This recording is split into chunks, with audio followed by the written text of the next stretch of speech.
Father, as always, we come into these studies with our eyes and our heart open.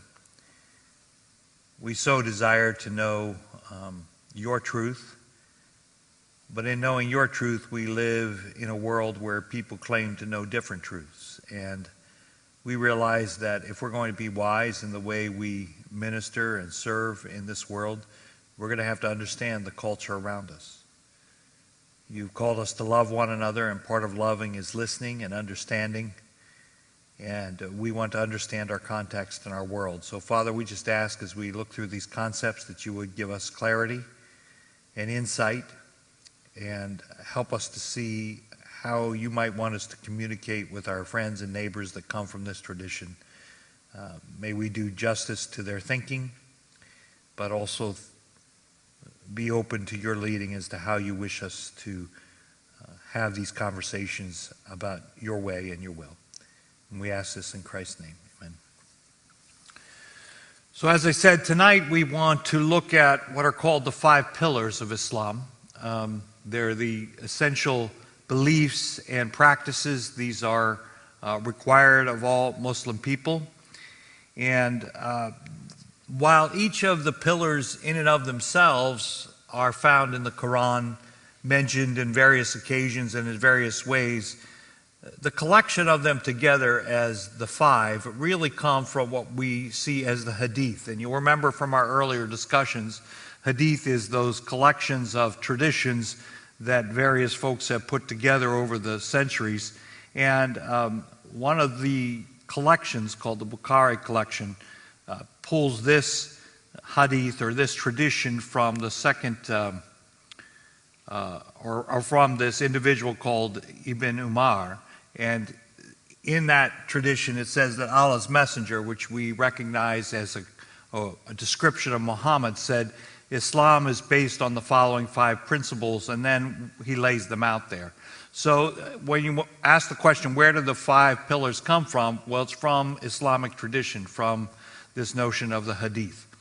But as we walk through each of these pillars, you'll see that I kind of cite at least one passage from the Quran that talks about those pillars. So this is seen as kind of a collection or a summary of what Muhammad might have said to one of his followers. So let's just walk through those. There are 5 of them. Now I'm going to list 5 of the pillars for the Sunni group of Muslims. We said that there's 2 big families of Islam out there, the Sunni and the Shia.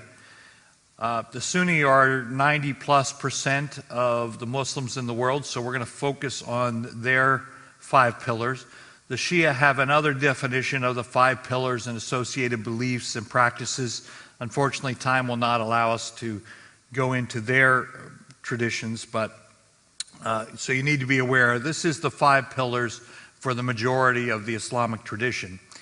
And also, while the Sunnis will generally agree on these 5 pillars, and while they'll agree primarily with the majority of the teaching in there, there is some disagreement or some debate about different aspects of each of these pillars. So it's not like 1,000% or 100% unanimity on all aspects of all of these 5 pillars. We're going to be giving what is perhaps the majority view of these 5 pillars, the most traditional view, if you will. But be aware that even within these 5 pillars, through the majority of the Muslim tradition, the Sunni tradition, there are some variations in actual practice from place to place, from area to area. So we're going to give kind of the majority position, we assume. So just keep that in mind. Again, there's not this one monolithic thing called Islam. There's multiple Muslim traditions that we're always dealing with. So let's kind of walk through these, and we have quite a lot of slides tonight, so I'll be moving kind of through them rapidly, but hopefully in the end we won't go too fast that we kind of lose track of what we're talking about here. So the first and by far the most important pillar is the Shahada, and that is the confession, the declaration of faith. It all begins here. You start with this declaration of faith before any of the other pillars are engaged in. In fact, it really means nothing to engage in any of the other pillars until you do this. You have to go through this wicket in order to become a Muslim, to become a part of the tradition before you can move forward. So what is that Shahada? What is that in particular? What is that declaration of faith? Well, in English, the translation is, there is no God but Allah, and Muhammad is his messenger. That's the best English translation I've been able to find. Sometimes you see Muhammad is his prophet, and prophet kind of has a broader term. Messenger is a kind of narrower term, so we prefer that in terms of a translation. But it really, then you can see the Shahada has these two elements. There is no God but Allah, so a statement with regard to God, and also a statement with regard to Muhammad and his role. This is the entry point. This is where it all begins. I give it in English, but it is also given in Arabic, and the Arabic words are very important. In fact, if you look at how this plays itself out in Muslim tradition, it is that Arabic is important. This is the statement of faith that in order to become a Muslim, you have to repeat. You have to say these words. You have to say them in Arabic. You have to say them with intention. In other words, in the Islamic tradition, your mind has to be engaged. It's not just a rote repetition. You have to be engaged in it. You have to know what you're saying. You have to believe it. You have to think it. And so you say it with intention. You say it in front of witnesses. And there's another tradition in many places where you say it 3 times. I didn't put that in your notes, but in many places you say it 3 times. So that is the single requirement for becoming Muslim. You have to repeat this Shahada, this statement about the nature of God and the nature of Muhammad. You repeat that. Now, the Arabic is important in their mind. Now remember that the Arabic is the language God gave the Quran in. And so that is why you have to say it in Arabic. It is God's language of choice. That's how he spoke to Muhammad in the Muslim tradition. So that's why you have to repeat it in Arabic. But you should, if you speak another language, you should understand what you're saying, so you should understand the meaning behind it, but you need to say it in Arabic. And for most traditional Muslims, there's just no, unapologetically, they'll tell you that Arabic is by far the best language to say this.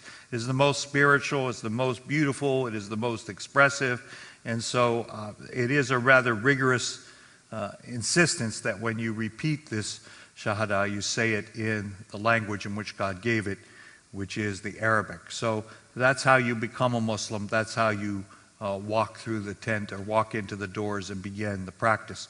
So as I said, that's the first step. Until you do that, all the other pillars really don't work. That is the first step. You have to express your belief in this one God, Allah, and the fact that Muhammad is his messenger. So let's break those down a little bit and see what they mean. What's encompassed in that statement of faith? Now, obviously, we can't do justice to all the writing and all the discussion about the nature of Allah and so forth. But I do want to introduce us to a couple terms that you will hear in the dialogue that will be helpful, I think, if you get into dialogue with somebody from this tradition. The first term is Tawheed. When you talk about Allah in the Muslim tradition, the word Tawheed will come up very, very quickly. And it refers to the absolute oneness of God. Remember, part of Muhammad's tradition is that against the polytheistic background of the Arabic world he grew up in, he insisted that there's one God, that all these other gods were non-existent. And so there is just one. And so as he grew up in that tradition, and keep in mind, over against a Jewish tradition which believed in one God, a monotheistic tradition, but in a Christian context that believed in a Trinity. So it's in that context that Muhammad repeats this truth that he says he receives from Allah himself, that there is just one God. And God has no partners. There's no other gods or deities. There's no pantheon. There's nobody alongside the one God, Allah. And as people talk about this one God, Allah, that Tawheed has kind of 3 dimensions. They overlap. They're different sides of the same truth, if you will, but often you'll see as folks present this doctrine, there's three dimensions of this oneness. One is a oneness of lordship. In other words, God does not share his sovereignty with anyone. There is one creator, one sustainer. He has no partners, no other deities that come alongside. There is just one creator and one sustainer of the universe. Everyone is dependent upon this one God, Allah. Along with that, then, is the oneness of worship. No other deity, no other saint, no other being, no other ancestors, nothing like that. No one else is worthy of worship. And so there is in Islam this aversion to holding up any human saints or anything like that. It's one of the things that bothered Muhammad about the Christian tradition, is how many images and saints were up and that people worshipped, in his mind worshipped. In his mind, that's not acceptable. And so that's why in the Islamic tradition, you don't find a lot of images. You don't even find replicas of Muhammad. If later in the Byzantine period you find paintings of Muhammad, but his face is blanked out, there's just aversion to images. And so instead, you find a lot of what I have here, calligraphy, words of the Quran, words of Arabic. You're allowed to do that, but images of people you just can't do. And you'll remember we talked about the problem even with places where people were born and died. Through the centuries, it became hard to mark those and keep those because of some traditionalist and fundamentalist Muslim folks that want to destroy them, because they're just afraid that people would be tempted to worship Muhammad or worship one of the early followers. So very rigorous in the conservative tradition, that no one should be worshipped or even come close to being worshipped except for Allah. So you have this oneness of worship. And then there is kind of this more diverse notion of the oneness of Allah's attributes and names. And that actually has multiple aspects to it. And you kind of have to see this on multiple levels. One of those aspects is you should never really see, despite the numerous attributes and the numerous names that are given to Allah, it does not suggest any division within him. In other words, his oneness is separate from all his attributes and all his names. It should not detract in any way from his oneness, just because these attributes and names. It doesn't suggest there's a division within Allah at all. The other thing that this means is that you must accept the attributes and the names as they're given to us in the Quran and in the Sunnah or the Hadith. The reliable ones. You don't debate them. You don't try to kind of nuance them. You don't look for mystical interpretations behind them.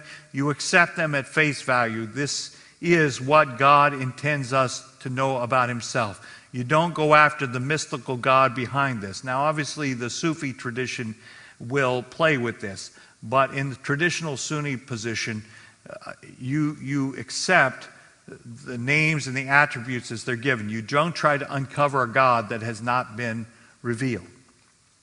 And at the same time, it means you don't add new attributes or new names to God that have not been revealed. That is not within the human prerogative to think of new attributes or posit to Allah attributes that have not been spoken in the Quran or in the Hadith. And so this idea of it's kind of a safeguard to make sure that through philosophical speculation, theological reflection, you're not expanding or contorting this notion of the oneness of Allah. So we have this basic absolute truth. Before anything else, before there are any other truths, before you discuss anything else about the meaning of the beliefs of Islam, you have to accept this idea of the one God, this Tawheed. And you guard yourself against all other interpretations, no matter what. That is always the problem. So, on the other side, then, what is the unforgivable sin in the Islamic tradition? Well, it is this term called shirk. And shirk is the reverse of believing in the one God. It is believing that there are other gods alongside. That in polytheism, that there are many gods or other deities or pantheon. That is the exact opposite of Tawheed.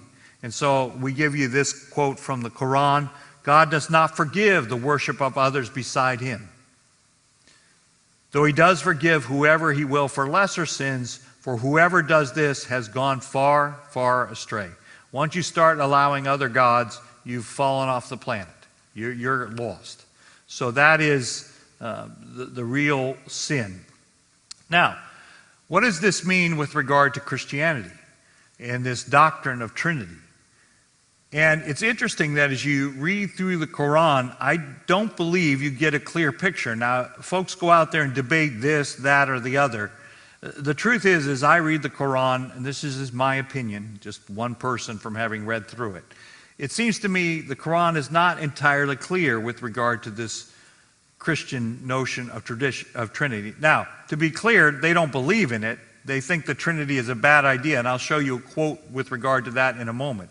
So they reject the Trinity as a doctrine. The question is whether Christians have committed this unforgivable sin by believing in the Trinity. And in some verses and some traditions in the Quran, it seems to me that they clearly see the Christians of having violated this principle of the oneness of the Tawheed. It seems to me clear, and I'll show you one of those passages in a moment.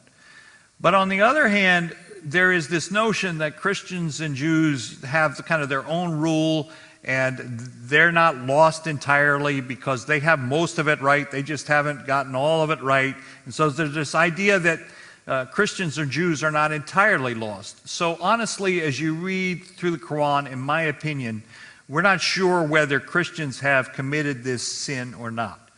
Sometimes it seems like they have, and sometimes it seems that they just haven't got themselves straightened out yet. But it is clear that they do not see Trinity as an acceptable doctrine.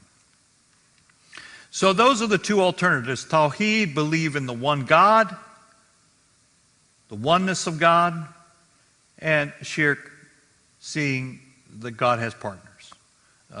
Those two things cannot coexist. So what does that mean then with regard to Jesus? And a little earlier I gave you some quotes from the Quran, but we didn't have a chance to walk through them, so I pulled a couple of them back into this talk so we could just focus on them for a moment. The truth is, yes, the Quran does talk about Jesus. Jesus appears in the Quran multiple times. I gave you a couple statements here that we'll walk through, and we'll talk a little bit about what they see. Here's this quote with regard to Jesus. The angel said, Mary, God gives you news of a word from him whose name will be the Messiah, Jesus, son of Mary, who will be held in honor in this world and the next, who will be one of those brought near to God. He will speak to people in his infancy, and in his adulthood he will be one of the righteous. So Muslims see Jesus as a messenger, one of the primary messengers that God used to bring truth. Moses was one who brought the Torah. Jesus was another who brought what we Christians would call the gospel.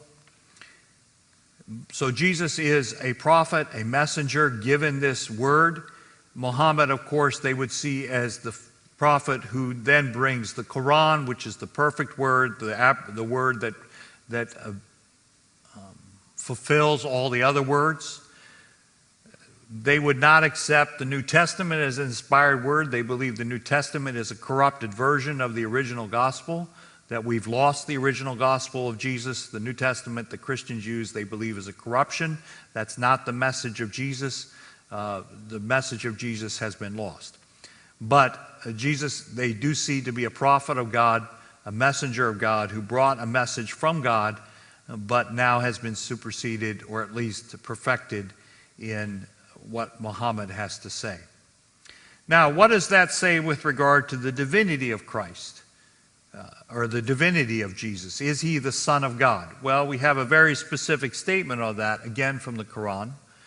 It says, people, a book, which again apply primarily to Jews and Christians. Some people say also Zoroastrians, but at least Jews and Christians. People of the book, do not go to excess in your religion, and do not say anything about God except the truth.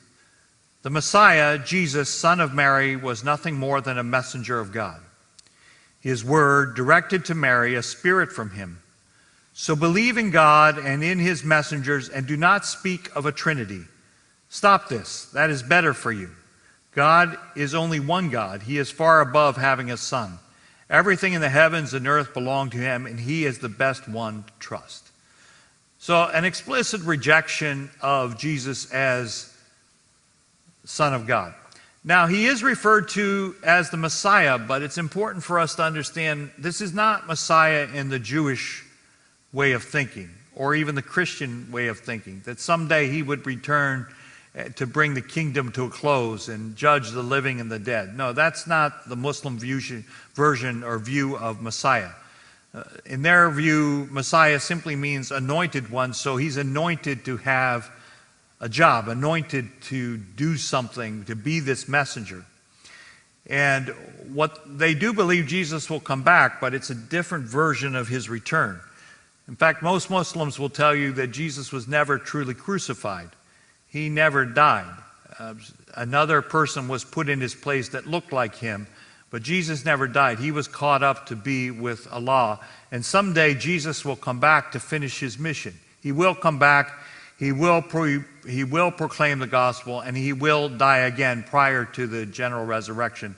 To folks that think that deeply or to are aware of that, that's kind of the general interpretation or understanding of Jesus in the majority tradition. So again, Jesus is there, but not in the way we would think of him, and there's a clear rejection of Jesus as the Son of God. And quite frankly, since we're in a Christian experience here, and I'm trying to talk to us about Christian experience, this to me is the place where there's obviously the most distinction and difference. And this is where a lot of times I'll focus my conversation when we get to that place. This is where I tend to focus a lot of the conversation with my Muslim brothers and sisters, because their interpretation of Jesus is significant and important. In my mind, and I'll just speak theologically for a moment, to me, to misinterpret Jesus is to misinterpret the whole point. And to pass that back and assume that now we have a new message that takes us back to a legalese and a law, and not see the significance of Jesus as Son of God, as Redeemer, as Savior, misses the whole point of Christianity altogether. And so to me, that's a fundamental distinction between the two faiths that cannot simply be ignored or reduced to something. I mean, they're just totally categorically, we can agree on many things, but in my mind, this is distinctively different. And for that reason, just in case you wonder and you ask, no, I don't believe we worship the same God in that sense. I mean, to us, God is Trinity, Jesus is God, and so we define God in a totally different way. And it seems to me we have different understandings of who God is. So to me, it's not the same God, or at least it's not defined the same. So I know that may get me in some trouble with some folks, but it seems to me that's just accepting the truth as it is. So I'll go out on the line with that. Now, what about Muhammad then? How do they see Muhammad, this piece of the Shahada that talks about Muhammad being his prophet? Well, again, there's part of it comes from the Quran itself, and sometimes it comes from the Hadith. So I gave you two quotes here, one from the Quran that says, Muhammad is not the father of any one of you men. He is God's messenger and the seal of the prophets. God knows everything. In other words, this tradition that he doesn't leave, he has sons, but none of them outlive him. So when he dies, there's no son to pass this thing on to. He is the last in the line of this. So there's no son that comes after him to continue the tradition. If you remember, he has one surviving daughter, Fatima. That's the last, but no one carries on the tradition. So it's like he's the last of that spokesman. And Islamic scholars debate whether this Quranic statement means that he's the last prophet or not, but it's one of the statements that are used to argue the point. The Hadith is a little bit more clear. This hadith coming from the collection known as Muslim. This is a statement from Ali. Ali said to him, that is Allah's messenger, Muhammad, you leave me behind along with women and children. Thereupon Allah's messenger, Muhammad, said to him, aren't you satisfied with being unto me what Aaron was unto Moses?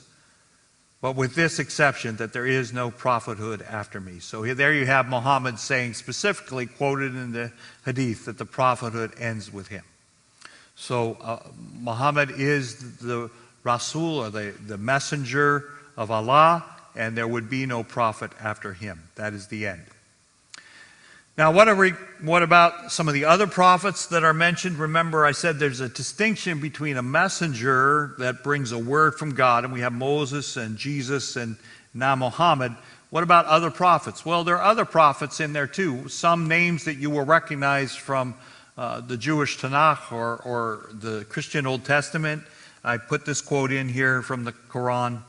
We have sent revelation to you, Muhammad, as we did to Noah, to the prophets after him, to Abraham, Ishmael, Isaac, Jacob, and the tribes, to Jesus, Job, Jonah, Aaron, and Solomon. To David we gave the book of Psalms. To other messengers we have already mentioned to you, and also to some we have not. To Moses, God spoke directly. So you can see that in the Quran there is this acceptance of other prophets through whom God spoke. As we've said several times before, Muhammad sees the messages he receives from God as the fulfillment of the messages of these other prophets. And so that is the fulfillment principle. So we shouldn't be surprised to see some of these other prophets mentioned there. So those are just a few slides that will kind of give you a feel. What is this view of God, this Shahada? Why is that so important to the Islamic tradition? Why do they insist that that's the way through which you become a Muslim? You have to have this fundamental belief in the one God and having no others like him. So if you've passed through this first pillar, then you're ready to move on to the other pillars, and so we will do as well. The second pillar then is Salat. Sometimes it's pronounced Salah. It has an H instead of a T, but it has to do with the requirement of prayer. Now, what's interesting to me, at least, as you look at these 5 pillars, this one statement of Shahada has to do with the belief system, what you believe. The other 4 are all practice-oriented. And so the pillars of the faith are all ritualistic, apart from this declaration of God's truth. Everything else is based upon a ritual that you must do. I mean, these are practice-based pillars. They define a religion around practice, which is, to me, a very interesting, powerful thing, that through centuries and through multiple revolts and all kinds of different disagreements on all kinds of levels, these 5 things have held a Muslim community and identified them. They are distinguishing marks of a Muslim community over centuries, with all different people from all different nationalities. It's really quite striking and very interesting. It reminds me a little bit about the practice of baptism for Christianity, how all those years, regardless of what tradition of Christianity you're from, you share some idea of baptism. But here again, that's divided. There's infant baptism, adult baptism. There's different, so even that doesn't have the same ring to it. The Lord's Supper, well, again, that unites Christians across the nations, but sometimes it's viewed as a Catholic Mass, sometimes it's a Protestant supper. It's celebrated for different times. So I don't know the similar kind of thing that you have in Christianity. Those are the 2 closest things we have. But for Islam, these 4 practices have united. I mean, obviously the Muslims themselves will say that's because Allah designed these and that He called them out. But if you don't accept the divine origins on them, you still have to step back and say this is an amazing thing, that these practices have united a religion, or at least identified and marked a religion through centuries, through all kinds of cultures and all kinds of lands. So to say these are the 5 things that identify a Muslim, it's pretty astounding to me that they've held so firmly, at least in the main. So the second one then is prayer. Now, it's not just prayer in a general sense. It's not just prayer as a kind of an independent, kind of free, whenever you feel like it kind of notion of prayer. Although that's a part of the Islamic tradition. You're certainly encouraged to pray to Allah whenever you need to, whenever you want to, throughout the day. I mean, it's not that you can only pray at certain times. But in addition to whatever voluntary prayer you may have, there are requirements that you must pray at least 5 times a day. So here's a quote from the Quran. So woe to those who pray but are heedless of their prayer, those who are all show and forbid common kindness. So again, going into this discussion of what we may see as the ritual of prayer, there is in Islam this idea that this should not be just an empty repetition. You should be mindful in what you're doing. You should be engaged. You should be thinking. This should be a prayer of your heart and your mind, not just your body. So it is, that trend is in the Quran. So as I said, you are expected to pray 5 times daily. And there are particular times set up for you to do so, beginning just before sunrise and ending somewhere just as sun sets and before midnight. So there are 5 times set up, and they each have their individual names, and they're established. And they have, I kind of showed you a little graphic there to show kind of where the sun is in the horizon when you're supposed to pray. Early days, the person who ran the mosque had decided this and made the call, and we'll kind of talk about how that happened in a moment. But in more modern times, they actually can go on the internet. You can find calculators. You can find apps that tell you what time to pray. I mean, it's when you get into the real scholarship of it, there's all kinds of scientific calculations based upon the position and the declination of the sun, and they calculate this thing out and so forth. So, if you're in a mosque community where they govern it, they have someone there that'll call to prayer. But let's say you're not at a mosque, you're at work, or you're traveling somewhere. There are ways for you now to access in our modern time when you ought to pray. And so these times are very, very fixed, and there's not a lot of flexibility in terms of when you have to pray. Once that time you have a certain amount of time before the next kind of prayer kicks in where you have to execute this prayer. Now, and there are debates and questions that come up. I don't know if you've seen some of the news stories that have kind of filtered through. When these 5 times a day filter into Western culture, it gets complicated. Local schools, for example, have been debating this over the last several years. What happens when Muslim children are supposed to pray 5 times a day?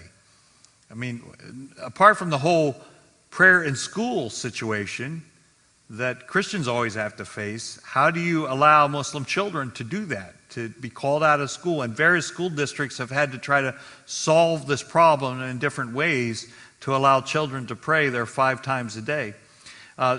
We just had businesses have these challenges about employees that want 5 times a day to pray. And it's been a real challenge when Western culture meets Islam trying to fit this in.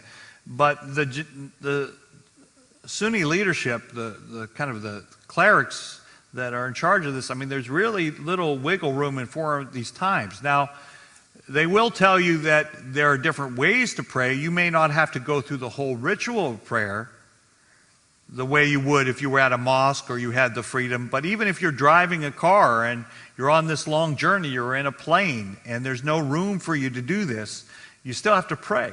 And they will argue that there's always a place to pray. They cite traditions from the Hadith where Muhammad said all the earth can be used as a sacred place. So wherever they are, they don't have to be in a mosque, or they don't have to have a prayer rug or something. They can just pray wherever they are. And so these 5 times are pretty sacrosanct. You're not supposed to mess with those. You're supposed to pray at that time. Even if you have to alter the way in which you pray, you should stick to these times. So they're rigid. How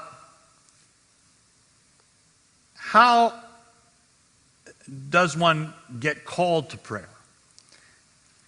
Now, obviously, if you're on your own, if you're at work or you're at school and you're another, you kind of have to decide yourself when it's time to pray. But when it first started off, there was this idea, how do we call people to pray? Now, remember in those early kind of monotheistic traditions, in the Christian circles, there was a bell rung in the church when it was certain times of the day.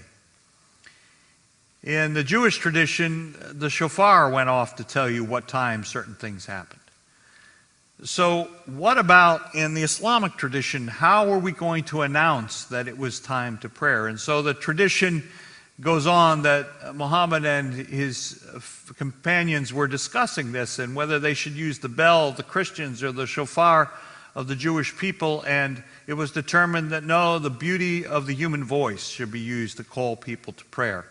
And they chose Bilal as the first muezzin who was going to go up into the tower and call everybody to prayer, and with a melodious incantation, not a singing voice, but a melodious incantation, call people to prayer, a call to prayer.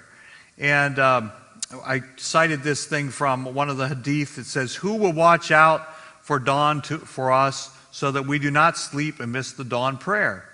Bilal said, "I will," and he turned to face the direction where the sun woke them up, and then they got up, and Bilal called the adhan. So he makes that first call, and Bilal was an interesting selection. He was a slave who was, remember Abu Bakr, one of Muhammad's companions. When he became a Muslim, he released all his slaves, one of which was Bilal, and Bilal becomes this first one of the early companions and the first muezzin who announces and makes this call to prayer. So I don't know if you've ever heard that.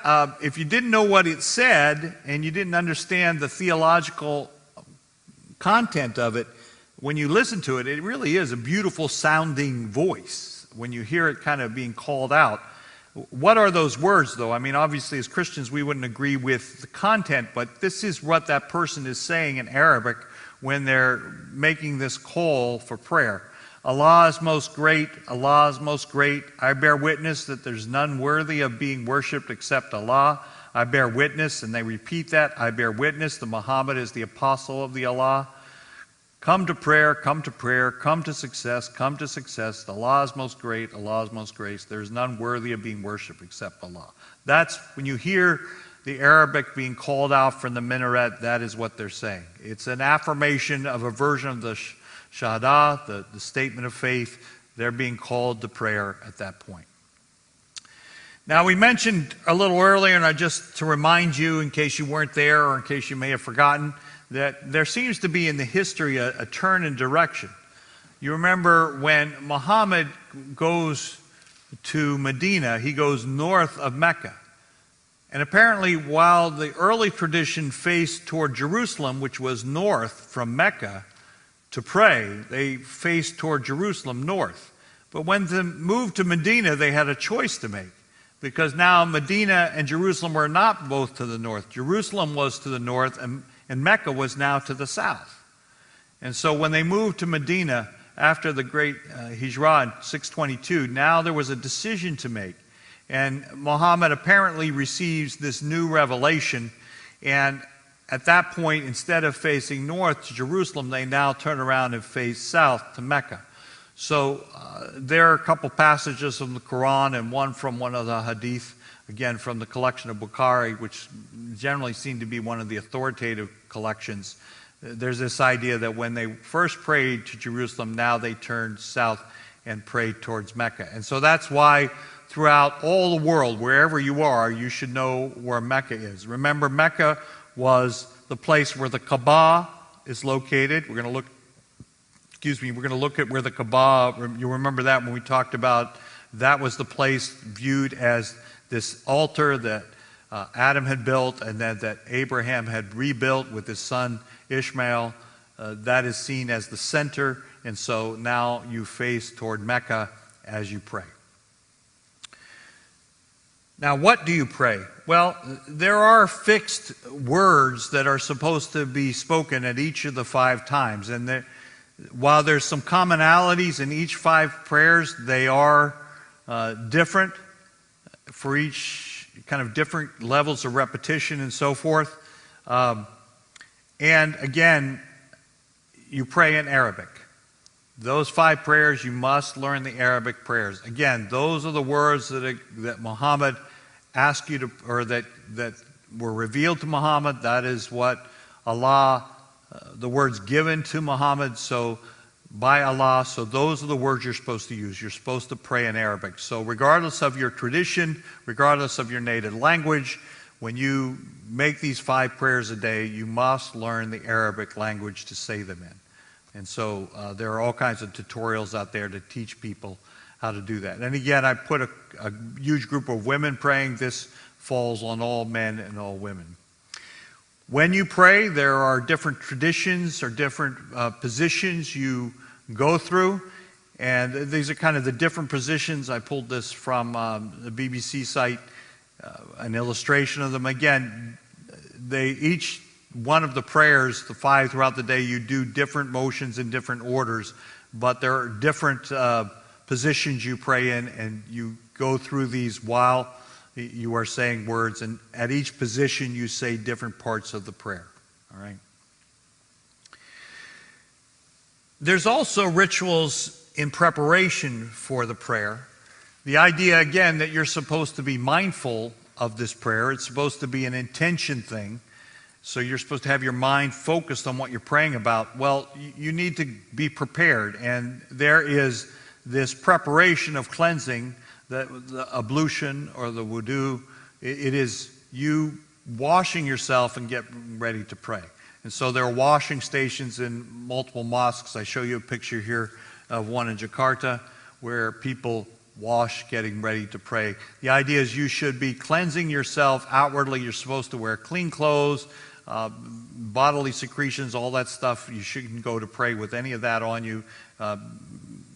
Certain contaminants, you should go in clean clothes, clean hands, clean body to go in and pray. And so there are these washing stations. If you're in a situation in a desert or somewhere where there's no water, you can use clean dirt to kind of wash yourself in dirt to cleanse yourself.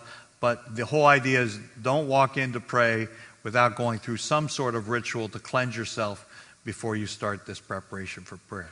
So again, a very interesting way to bind a culture, that 5 times a day you must face Mecca and pray. And it is quite an amazing sight if you've ever been anywhere where that happens.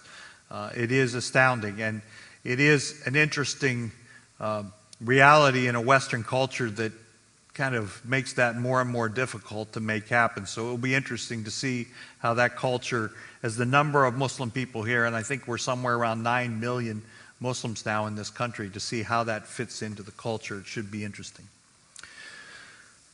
The third pillar then is zakat, and it has to do with charity, the giving of alms.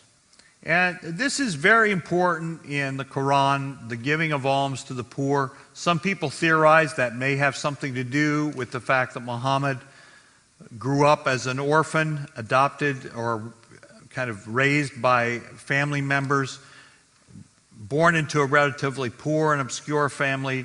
It is, no matter what else you think, as you read through the Quran, there are all constant exhortations to remember the poor.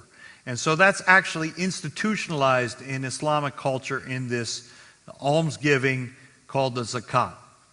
And I just put one quote here from the Quran that says, alms are meant only for the poor, the needy, those who administer them, those whose hearts need winning over, to free slaves, to help those in debt, for God's cause, and for the travelers in need.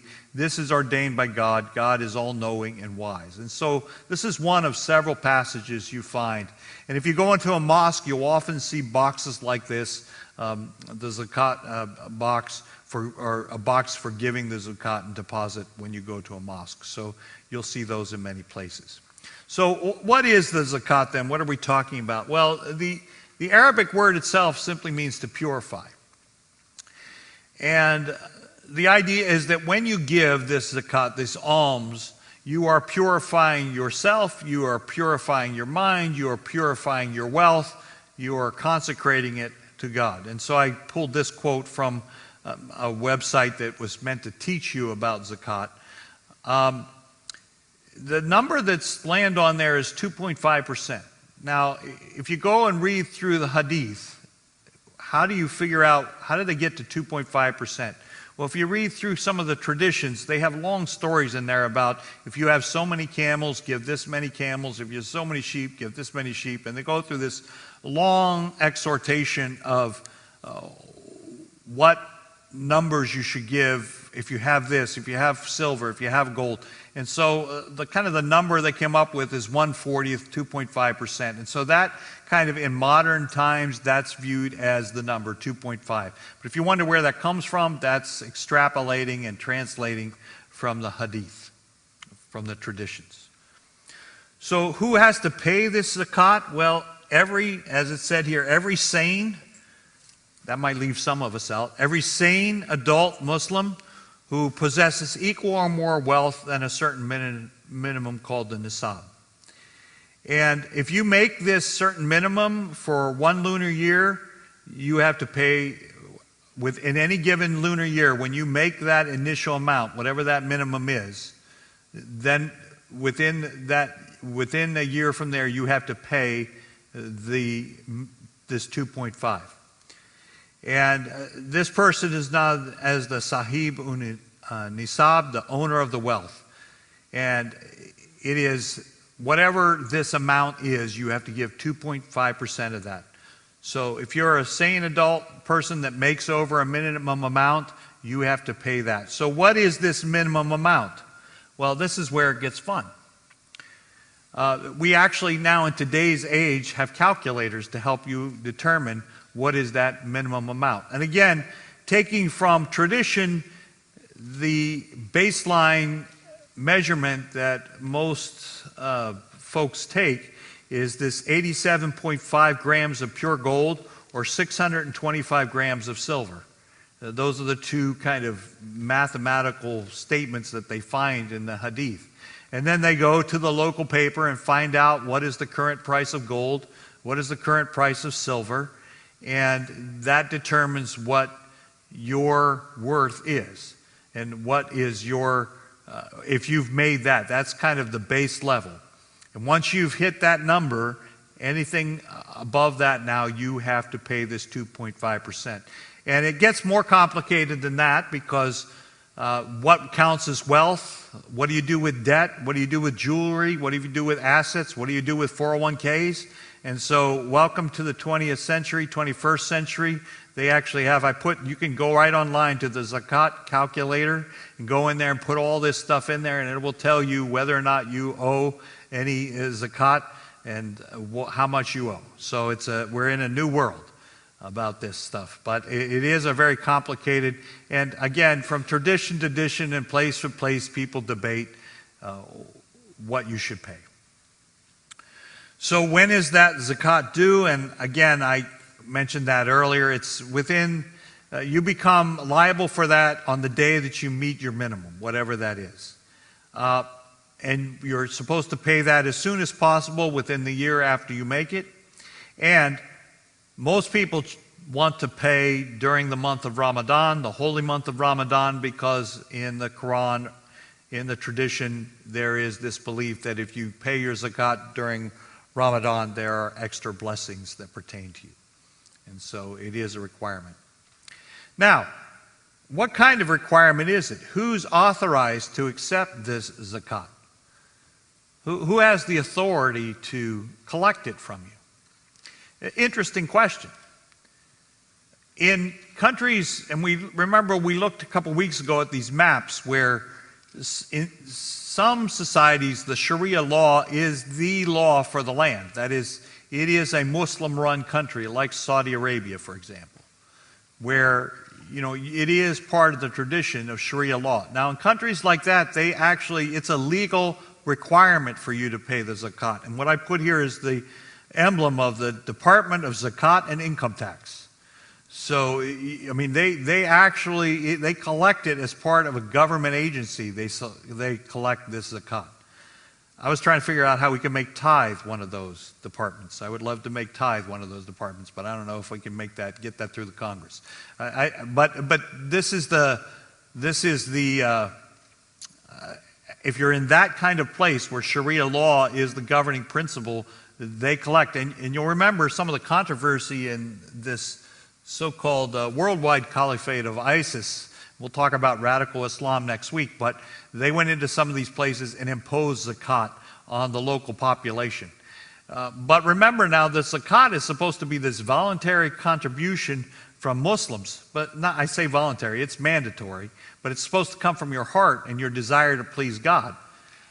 Non-Muslims had another tax that they had to pay as part of their dhimmi status. Remember, the people of the book, in order to live in a country run by a Muslim government, they kind of had to pay a fee, a dhimmi fee, to be a part of that. So the zakat is kind of focused on the Muslim person living there. Now, what happens if your particular country does not have a governing agency? For example, you're a Muslim living in the United States. Where does your zakat go? Well, the truth is, it's up to you. Sometimes it's through the local mosque that it is collected. Sometimes it's just individuals online choosing someone to give it to. So it really is kind of open and free once you leave this structured place of the state. And then, it depends on the community in which you live, whether it's by the mosque or by the individual. So an interesting tradition. Again, remarkable to me how through all the centuries this continues to be a practice that's insisted upon throughout the culture. The fourth pillar then is Sawm, and that is fasting. And again, not just fasting whenever, although you're encouraged to fast whenever you feel like you should before Allah. There is one situation every year, 1 month every year, in which you must engage in fasting. It is part of the tradition, part of the expectation. Again, I quote from the Quran so you can see that these 5 pillars, they have their basis in the Quran. And this tells you why the month of Ramadan is chosen as the month. It says, it was in the month of Ramadan that the Quran was revealed as guidance for the mankind, clear messages giving guidance and distinguishing between right and wrong. So any of you who sees in that month should fast, and anyone who is ill or on a journey should make up for the lost days by fasting other days later. God wants ease for you, not hardship. He wants you to complete the prescribed period and to glorify Him for having guided you so that you may be thankful. There is this built-in culture by which you must fast every month. And the reason why you pick that month, that is the month that God chose to reveal Himself to Muhammad in the Quran. So each month. Now, what does that mean practically? Well, first of all, you kind of have to grasp what is this Ramadan. Now, I don't think we've discussed this before, but Islam has an interesting calendar concept. They always go by the lunar calendar, so the phases of the moon. So you have 29 or 30 days. And so because that means that you don't get a full solar year, you fall short every year of a full solar year, what ends up happening is that the seasons move throughout the year. See, whereas in the Western calendar, you make adjustments, and you have some days with 30, some with 31, so that the lunar month kind of equals out to the solar year, and every 4 years you throw in a leap year just to get it all back, so that spring is spring, and fall is fall, and summer is summer, so you keep the seasons. Islam does not do that, the Islamic calendar. They just go strictly with the phases of the moon. So what that means is their months kind of move through the seasons year after year after year. So you're never quite sure, it's never going to be, over a period of years, it kind of drifts from fall to winter to spring to summer. And so it comes, and the Muslim scholars actually see that as a blessing. It means the entire year is now over a period of years made sacred by having it move the whole way around the solar calendar. So, and anyways, so each year it kind of moves like 11 days earlier than it was the year before. So that's why you see it kind of moving. And again, you can just go out on the internet and they have calendars now. You can get apps for your phone to tell you how this works. It's welcome to the 21st century, right? So that is what we're talking about there. Now, what happens during that fast? Well, during the 29 or 30 days, depending on which lunar month you're in, all adult Muslims must give up the following things, and it's during the hours of daylight. So from sun up to sundown, you give up food or drink of any sort, smoking, including passive smoking, so you don't just kind of walk through smoke because it wasn't me, I'm getting my artificial high, you're not allowed to do that. Sexual activity, you abstain from all that, from sun up to sundown every day for the month. Again, a very rigorous practice. I'm just amazed to me that they do that. A couple years ago, I tried to introduce Lent here, and I said, can we spend one day a week for a couple weeks where people wouldn't fast? It was such an interesting time. I got so many emails. Oh, I'm dizzy, the doctor, this and that. I'm like, man, we're tough people here. We can't get through one day a week. I mean, this is every day for a month. It'd be interesting to see how many Christians could keep up with this schedule of fasting. But this is programmed into the calendar, this fast, for an entire month, 29 or 30 days, from sun up to sundown. Now, and not just food and drink and sex, you're also supposed to abstain from impure thoughts. So it's not just a cleansing of the body, it's supposed to be a sign to have you cleanse your mind, to sharpen your mind, to use that time to focus on Allah, to focus on your sin, to focus on God's mercy, to focus on obedience. You're supposed to use the time to avoid evil thoughts and purify your mind as well as your body. So that's the point of the month-long fast.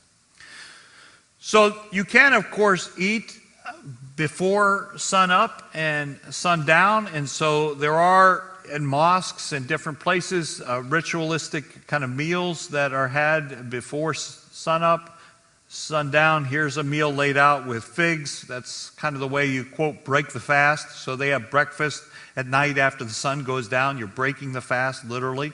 And so the dates are laid out, and you kind of do that. And then later in the month or later in the evening, you have a larger meal. And then at the end of the meal, you have the huge feast that is just a celebration that the fast is over. So one of the large festivals, celebratory festivals on the Islamic calendar. So those are 4 of the 5 pillars. We now want to talk about the last pillar, and that is the Hajj, the pilgrimage to Mecca. Again, we'll start off with a verse from the Quran just to show you that it does appear in the Islamic sacred scriptures. It says, complete the pilgrimage, major and minor, for the sake of God.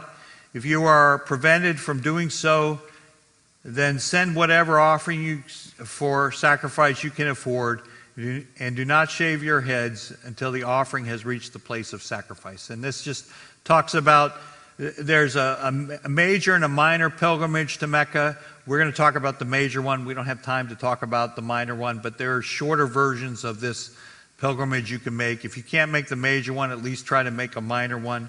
The idea of shaving your heads, that's kind of the last thing you do as part of the ceremony. At the end, you'll see there's a sacrifice that's performed, and then you're supposed to shave your head. And this particular Quranic verse said, if you can't go, at least send a sacrifice. Make sure the sacrifice arrives, and then you can shave your head. So that's what's behind this Quranic verse. But just one of several verses or surahs in the, or one of several passages in the surahs of the Quran that talk about this. And you can see a picture there. It is just an amazing sight to see these pictures of just thousands upon thousands upon thousands of people going into this Kaaba area, this area of the shrine, and just walk around. It's just amazing. Now, you should know that only Muslims are allowed there. I mean, you can't just go on one of these Hajj just to see what it's like. I mean, you have to be certified by an imam that you are a Muslim before you can just pick up and go there. So it is closed to outsiders. It is only for Muslims that can go on this Hajj. But fortunately, they allow a lot of pictures and video and everything else of it, so you can experience virtually, so without all the crowds. But this is expected, okay? So who is this required of? Well, this is the rules that are traditionally laid out. All Muslim adults should do it at least once in their lifetime if they're physically and financially able. So if you can get there and you have the money to get there, you should try to get there at least once in your lifetime. And so for many Muslim folks that live in kind of different countries, they save up a lot of their life to just be able to go. And if you go out there and check, there are whole travel agencies, whole companies, whole organizations that are devoted to this business of getting you to and from this Hajj to Mecca. So when does this Hajj occur every year? Well, it's in the last month of the Islamic calendar. It's for a 5-day period.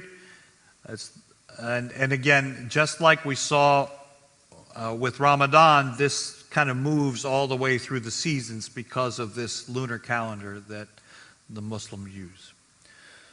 So how do you get ready for the Hajj? Well, as I said, first you have to get certified to go. You need documents from your imam and so forth to go.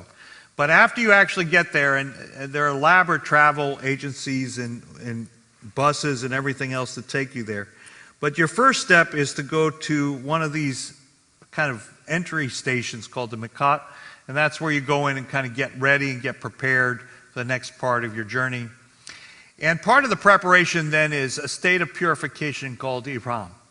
You're supposed to be clean, you're supposed to be spiritually pure and physically pure to go through that. And one of the things is you put on this plain white linen outfit so that everybody there looks the same. You're not allowed to kind of want somebody look better than another to reflect your wealth. Rich and poor, all nations, all colors, all races, everybody looks the same. And so you dress in the same outfit, the Ihram, that it's also called the Ihram. It's the white outfit. So what is really the purpose of the Hajj? What are you doing? Well, actually, you're retracing the story of Abraham. That's what the Hajj is all about. Remember, in Islamic tradition, they believe that the whole business with Mecca had to do with Abraham. And Abraham's desire, or Abraham's relationship with his wife Hagar, or in their tradition, Hagar, his wife, and his son Ishmael. And the story goes, it's somewhat similar to the story you read in the Jewish scriptures or the Christian scriptures, that Abraham casts Hagar out along with Ishmael out of the family. And in Islamic tradition, they move to the area of Mecca. That is, Hagar and Ishmael move to the area of Mecca. And so Islam believes that Abraham went down to visit them, Hagar and Ishmael. And really what you're doing here in this Hajj is retracing the story of that origin, the story of Abraham coming, the story of Hagar and Ishmael. So various aspects of that story, that's what you're enacting here as you go through this Hajj. And you can see that it's a multi-day, multi-stage event. And we give you a little map there to show that you actually kind of make a trek out from the center in Mecca where the Kaaba is stored. You kind of go out and then you come back. What I have here left over is just some pictures from that cycle, and we could talk a little bit about each of those cycles. One is you start off with this circuit around the Kaaba, and we talked about the Kaaba. That is that place where they believe that Adam first built this altar and then it fell into disrepair until Abraham came and rebuilt it through with his son Ishmael. Muhammad, it was a place where all the gods were stored, the idols were stored. When Muhammad came in and took over Mecca, he emptied the Kaaba of all the idols and the images, so it now is this center place. So the place you begin then, your Hajj, is to walk counterclockwise around this Kaaba, praying each time, and so forth. After you go around the Kaaba, the next stage is you come and you run back and forth between these hills. And again, over time, they've made this very, very clear and open. I mean, it contained and regulated, but you run back and forth between these hills. And what you're doing is you're emulating what Hagar did when she was lost in the desert and she was running out of water for her son Ishmael. And so she ran back and forth looking for water for her son Ishmael. And so you're retracing her steps back and forth between these two mountains. And so you do that. Partway through then, through that first stage, you stay overnight in these tents, many of which are air-conditioned. And again, it's the idea of all Muslims kind of living the same. There's not like palaces and not palaces. Everybody kind of goes together. And what you usually find is certain nationalities kind of stay in certain areas. And you go there and there's kind of signage to tell you which nationality is staying where. And they kind of stay together in these huge tent cities overnight, preparing for the next stage of their journey. Then after that night in the tents, you go to the plain of Arafat. And the plain of Arafat, you remember, was the place where Muhammad delivers his last sermon. And so you go there and you listen to a prominent imam deliver a sermon to you about Allah, about the importance of this. So there's this huge service there in the middle of the desert in front of this site where Muhammad gave his last sermon. From there, you go back and you participate in a rite called stoning of the devil. The idea there is you pick up pillars or stones and you save stones and you throw them at these different pillars that have been erected over time. And the idea is there that you're reflecting what Abraham did when he was being tempted by the devil to not sacrifice his son Ishmael. In the Islamic tradition, Abraham is asked to sacrifice his son Ishmael, not Isaac. So it's in that desert, the devil comes and tempts Abraham not to do the sacrifice. And so the tradition goes, he throws rocks at the devil. And so in imitation of his work or in imitation of his activity, you pick up and you throw stones, and 7 stones, and you throw them again and again. And so there's that ritual that they go through. At the end then of the pilgrimage, you have a sacrifice, a rite of animal sacrifice, Eid al-Adha. This has been quite a controversial thing over the years. I mean, this is a massive animal sacrifice that happens. Now, in fairness, in recent years, what have happened because of the mess that just comes with all these thousands of people sacrificing animals in Mecca now, that no longer happens directly in the Hajj. You buy a token or a certificate that assures you that an animal has been sacrificed for you in your name, because it just got too cumbersome. But this particular sacrifice is celebrated not just in Mecca, but all across many areas in the Muslim world. And so if you have the stomach for it, you can go out and look at the internet at some of these massive animal sacrifices that go on. And the whole idea, again, is that you're remembering the sacrifice that Abraham and the provision that God made of the ram, that instead of Ishmael being sacrificed, this ram was sacrificed. And so this is a memory of the provision of God. And so this sacrifice is supposed to be divided between you, a third for you and your family, a third from your relatives and your companions, and a third for the poor and the needy. So it's a reflection of the provision of God. So that's the last part of the sacrifice. Now, as you might imagine, this becomes a rather chaotic event for these thousands of people to do this year after year, and many of them are first-timers. And so from time to time there has been problems with this whole activity. The last time was last year in 2015. They had this huge stampede tragedy that happened. I don't know if any of you remember seeing it in the news, but there was just kind of this ebb and flow of people that finally just became a bit of a panic, and the count that I found was like 717 people or so were crushed and died in this, and many more injured. That has happened from time to time, and each year now they've tried to build more and more protection into this thing. There's been debates from the Muslim community. Right now it's run by the Saudi Arabian government and the bureaus there, and some of the international communities are saying we should be able to help govern that and police that. And so there's a debate in the Muslim community. But just wanted to make you aware that that does happen from time to time in this. All right, so that is a very quick, high-level, very brief description of what are these 5 pillars that have held Islam together over the years, their beliefs and these practices. So again, we'll end here for tonight and then come back next week and we'll talk about the whole rise of radical Islam. Where did that come from historically? What are some of the other traditions of Islam saying about that? So let's conclude with a word of prayer. Father, thank you so much for this time together to just walk through these practices and beliefs in this tradition.